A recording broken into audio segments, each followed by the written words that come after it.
the safe space as a space where you don't exactly have to agree with another person, even like another person who you're in that space with.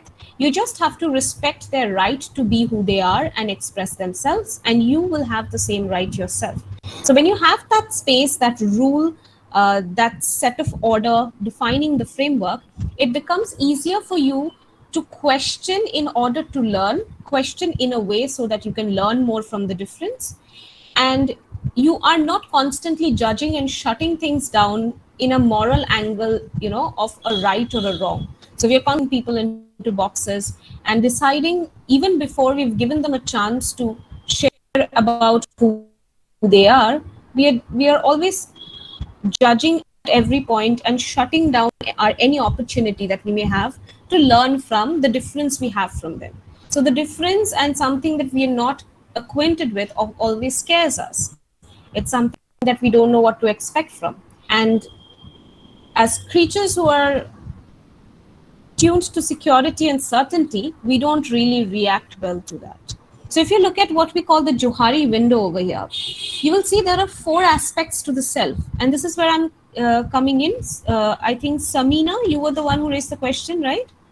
Yes, ma'am. Yes. So it was right on the next slide. So this is what we call the Johari window, where you have the open self, the blind self, the unknown. So in a scenario where you're talking, say you are 2 people in a room having a dialogue, or you're a number of people in a group having a dialogue, you have four comes into play.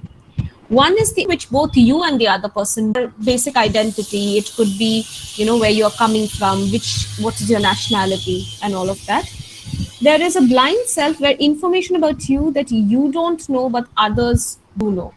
So it's that whole idea of you that people have based on information they've derived from somewhere else that probably you haven't supplied, and you are not aware that they know these things about you.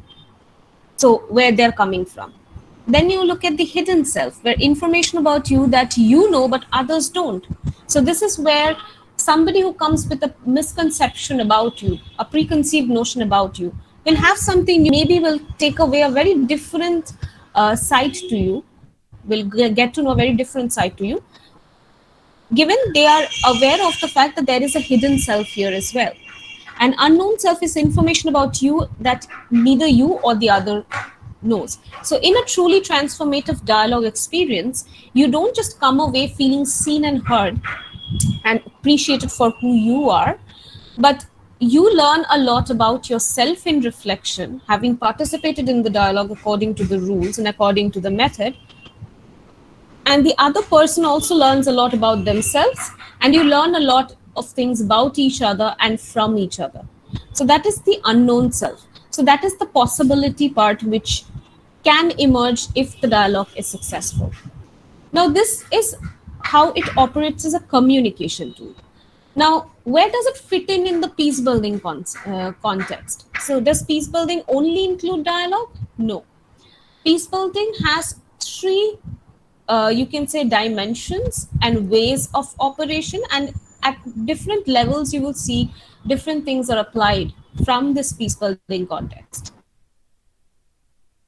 From the transactional part, it's the mediation, negotiation, problem solving, and arbitration. It's very solution focused, but it doesn't necessarily impact the